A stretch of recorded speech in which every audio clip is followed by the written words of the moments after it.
नमस्कार साथियों, हंसवाहिनी coaching classes के यूट्यूब चैनल पर आपका हार्दिक स्वागत है। साथियों, हम राजस्थान की कला एवं संस्कृति के एक पार्ट को पढ़ने जा रहे हैं और जिसमें राजस्थान के लोक देवताओं को पढ़ना शुरू करते हैं। सबसे पहले हम राजस्थान के पंच पीरों को पढ़ते हैं और पंच पीरों में शामिल जो लोक देवता है उनको यहाँ पर डिटेल से दिया हुआ है। गोगा जी, रामदेव जी, पाबू जी, हड़बू जी और मांगलिया मेहा जी, ये 5 ऐसे लोक देवता है जिनको पंच पीर कहा जाता है। पीर उन्हें कहा जाता है जिसे मुस्लिम लोग एक देव के रूप में पूजते हैं, जिसे हिंदू उन्हें देवता कहते हैं और मुस्लिम पीर कहते हैं। तो ऐसे ये 5 राजस्थान के लोक देवता है जिन्हें पीर की संज्ञा दी गई है। गोगा जी, रामदेव जी, पाबू जी, हड़बू जी और मांगलिया मेहा जी। यानी राजस्थान के अंदर जो व्यक्ति गायों की रक्षा के लिए या भूमि की रक्षा करने के लिए लड़ते हुए जो वीर गति को प्राप्त हो गया, उन महापुरुषों को देवताओं के रूप में पूजा जाता है, इसीलिए उनको राजस्थान के लोक देवता कहा जाता है। और आज हम पढ़ते हैं राजस्थान के लोक देवता गोगा जी को, गोगा जी चौहान को पढ़ते हैं। बात करते हैं गोगा जी चौहान का जो मुख्य मेला और जो मुख्य धाम है वो कहाँ पर है, तो गोगा जी चौहान हनुमानगढ़। अब आप ये सोच रहे होंगे कि गोगा जी चौहान हनुमानगढ़ क्यों डाला, गोगा जी चौहान चूरू क्यों नहीं डाला।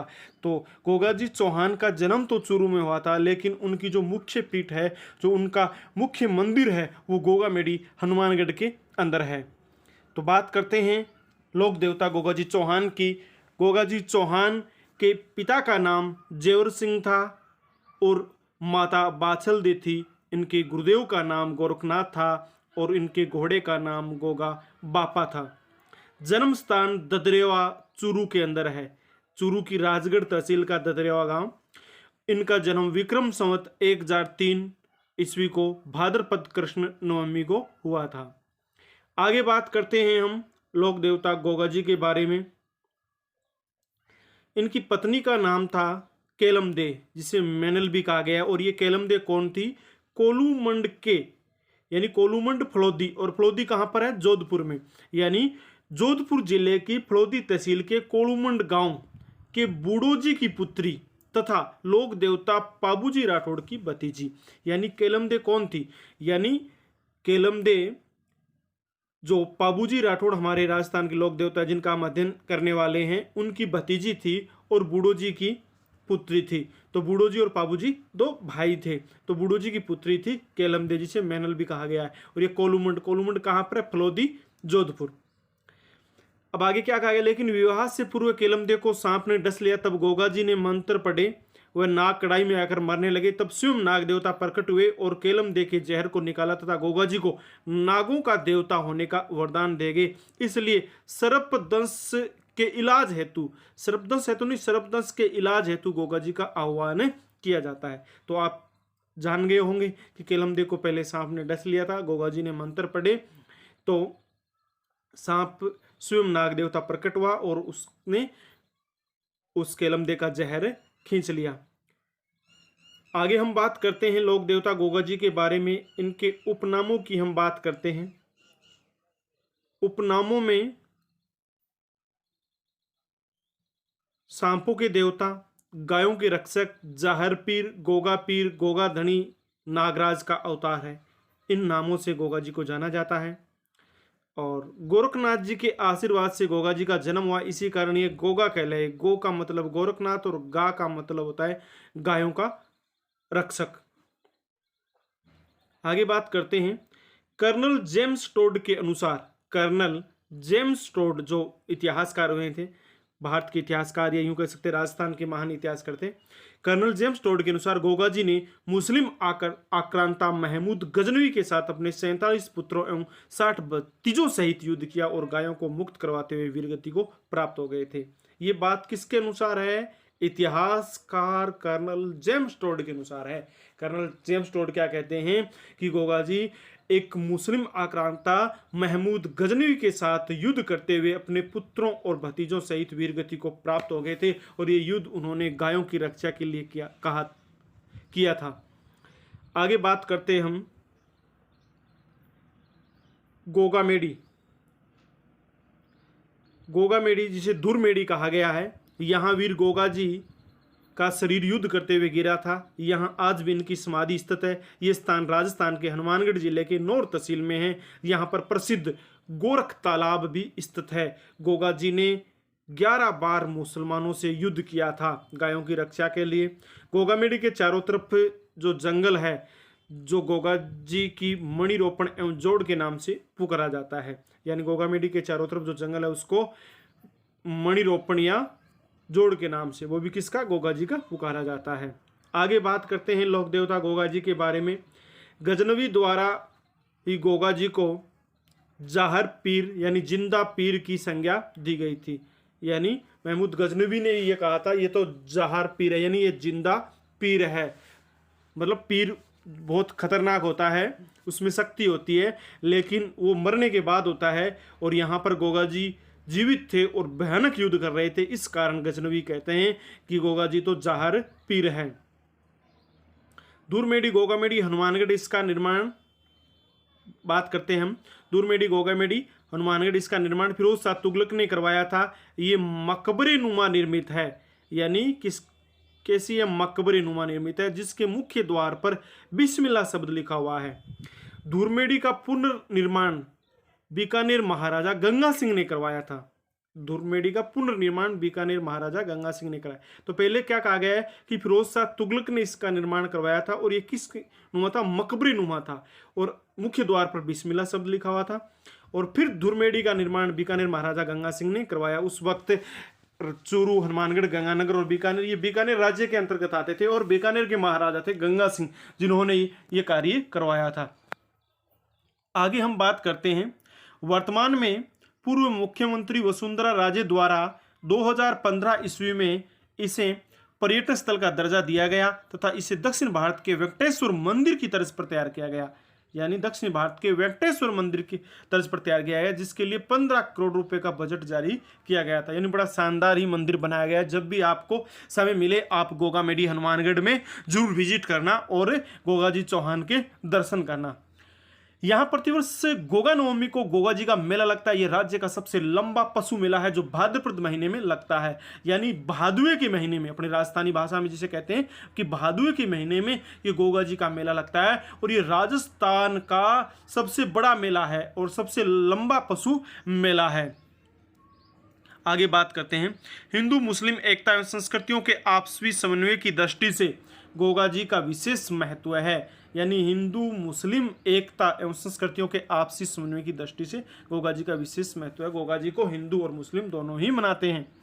अब बात करते हैं ददरेवा चूरू में स्थित गोगा जी की मेड़ी को सिद्ध मेड़ी या शीर्ष मेड़ी कहते हैं। अभी हमने पीछे क्या पढ़ा कि जो गोगामेडी हनुमानगढ़ में है वो तो है धुर मेड़ी, और ये जो चूरू वाली है उसे कहते हैं शीर्ष मेड़ी। यानी धुर मेड़ी जहां पर गोगा जी का धड़ गिरा था, और शीर्ष मेड़ी जहां पर सिर गिर गया। यानी कि गोगा जी जहां ये ददरेवा चूरू है वहां से युद्ध करना इन्होंने आरंभ किया, वहां पर गोगा जी का सिर गिर गया था, यानी गर्दन कटकर गिर गई थी। और उसके बाद वो लड़ते लड़ते यहाँ पर गोगामेडी तक आ गए थे। वहां तक उन्होंने दुश्मनों को खदेड़ दिया था बिना गर्दन के, तो वो धुरमेड़ी हो गया और ये शीर्षमेड़ी। तो ददरेवा चूरू शीर्षमेड़ी है, और जो हनुमानगढ़ के नौहर में जो गोगामेडी है वो धुरमेड़ी है। अन्य बात करते हैं अपने मंदिरों की। गोगा जी की ओल्डी, जो ओल्डी कहते हैं अपने झोंपड़ी को, ये किलोरियों की डाणी सांचौर जालोर के अंदर है। यानी जालोर जिले के सांचौर में जो किलोरियों की डाणी है वहां गोगा जी की ओल्डी है। इसकी स्थापना पाटम के 2 भाइयों, एक पाटम गांव है उसके 2 भाइयों के द्वारा की गई तथा केरिया गांव के राजाराम कुम्हार ने यहां मंदिर का निर्माण करवाया। तो क्या कहा गया है कि यहाँ जो गोगा जी की ओल्डी है उसकी स्थापना तो की गई पाटम के 2 भाइयों ने, और केरिया गांव के राजाराम कुम्हार ने इस मंदिर का निर्माण करवाया था। आगे हम बात करते हैं अन्य कुछ तथ्यों के बारे में। गोगा राखड़ी 9 गांठों युक्त रक्षा सूत्र जो हल एवं हाली के बांधी जाती है। आपको पता होगा, अब जैसे अभी बारिश का समय है और इस वक्त जैसे ही बारिश हो जाती है तो अपने यहाँ राजस्थान में जिसे हड़ोतिया कहते हैं, यानी जो बुआई करते हैं अपने, यानी हल से जुताई करते हैं, बीज बोते हैं, जो पहला दिन होता है उसे हलोतिया कहते हैं। उस दिन क्या होता है कि हल और हाली यानी दोनों के राखी बांधी जाती है, 9 गांठों युक्त रक्षा सूत्र बांधा जाता है, जिसे गोगा राखड़ी के नाम से जाना जाता है। गोगा जी के छोटे मंदिर छोटे मंदिर खेजड़ी वृक्ष के नीचे होते हैं, जहाँ मूर्ति स्वरूप एक पत्थर पर सर्प की आकृति अंकित होती है। यानी गोगा जी के छोटे मंदिर कहाँ होते हैं? खेजड़ी वृक्ष के नीचे होते हैं और मूर्ति स्वरूप पत्थर पर एक सर्प की आकृति होती है। ये आपको ध्यान में रखना है। गोगा जी के अन्य तथ्यों के बारे में हम चर्चा करते हैं। गोगा जी की मूर्ति गांव में खेजड़ी वृक्ष के नीचे मिलती है, इसलिए राजस्थान में ये कहावत प्रसिद्ध है, गाँव गाँव खेजड़ी न गाँव गाँव गोगा जी। यानी हर गांव के अंदर खेजड़ी के वृक्ष के नीचे गोगा जी की मूर्ति होती है, इसलिए राजस्थान में एक कहावत प्रचलित है, गांव गांव खेजड़ी न गांव गांव गोगा जी। गोगामेडी के बारे में मान्यता है कि धरती में समा जाने के बाद गोगा जी यहाँ प्रकट हुए थे। अब एक दूसरी मान्यता यह है कि एक बार क्या होता है, एक किंवदंती है या यूं कह सकते हैं एक लोक कथा है कि गोगा जी अपने मौसेरे भाई अर्जुन और सर्जन के साथ युद्ध कर रहे थे और अर्जुन सर्जन को उन्होंने मार दिया था। तब उनकी माँ उनसे दुखी हो गई और उनकी माँ ने कहा कि तुम आज के बाद मेरे को मुंह मत दिखाना। तो उसके बाद गोगा जी दिन में कभी भी बाहर नहीं निकलते थे और रात्रि को ही मिलते थे अपनी पत्नी से। लेकिन एक बार क्या होता है कि उसकी माँ ने कहा गोगा जी की कि तुम किस बात का, यानी गोगा जी की पत्नी को गोगा जी की माँ ने यानी सासू ने बहू को कहा कि तू किस बात का श्रृंगार कर रही है, गोगा तो है ही नहीं दुनिया के अंदर ही। तो उसने कहा है क्यों नहीं। तो एक महिला को इस प्रकार की बात कहते हैं कि मैं आज ही आपको दिखाती हूँ।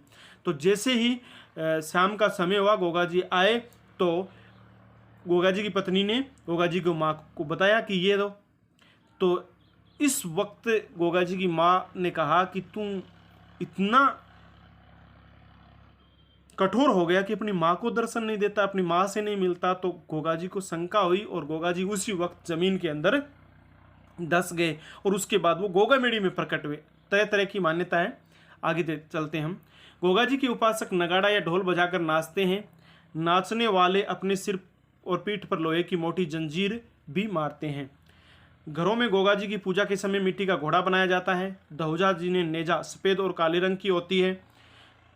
आगे बात करते हैं गोगा जी के बारे में, कुछ तथ्य और हैं। गोगा जी के भोपे डेरू वाद्य यंत्र का प्रयोग करते हैं, डेरू बजाते हैं। गोगामेडी में भाद्रपद मास में हिंदू पुजारी पूजा करते हैं, वह अन्य महीनों में मुस्लिम पुजारी पूजा करते हैं। अभी आपको मैंने पीछे बताया था कि ये सांप्रदायिक सद्भाव का एक तरीके से मेला है। इसमें क्या होता है कि भाद्रपद महीने के अंदर हिंदू पुजारी पूजा करते हैं, बाकी अन्य 11 महीनों में वहाँ पर मुस्लिम पुजारी पूजा करते हैं। यूपी के मुस्लिम इन्हें जाहर पीर के नाम से पूजते हैं और मुस्लिम पुजारी को चायल कहा जाता है। ये प्रश्न आया हुआ है कि गोगा जी चौहान के मुस्लिम पुजारी को क्या कहा जाता है, तो चायल कहा जाता है और यूपी के मुस्लिम इन्हें जाहर पीर के नाम से पूजते हैं। अब बात करते हैं क्याम खानी मुस्लिम, आपने सुना होगा। कायम सिंह गोगा जी की 17वीं पीढ़ी का शासक है, इसे बलपूर्वक मुसलमान बनाया गया। क्याम खानी मुस्लिम गोगा जी को अपना पुरुष मानते हैं। आज भी जो क्याम खानी मुस्लिम है वो कहते हैं कि हम गोगा जी चौहान के वंशज है, हमें जबरदस्ती मुस्लिम बनाया गया था। तो साथियों, हमने आज लोक देवता गोगा जी महाराज को पढ़ा। बड़ी शानदार क्लास रही है। थोड़ी सी क्लास लंबी तो हो गई है 13-14 मिनट की, लेकिन अच्छी क्लास है। आप ढंग से इसको देखना और इसको रिवाइज करके आप पढ़ना। अगली क्लास में हम फिर मिलेंगे, तब तक के लिए जय हिंद।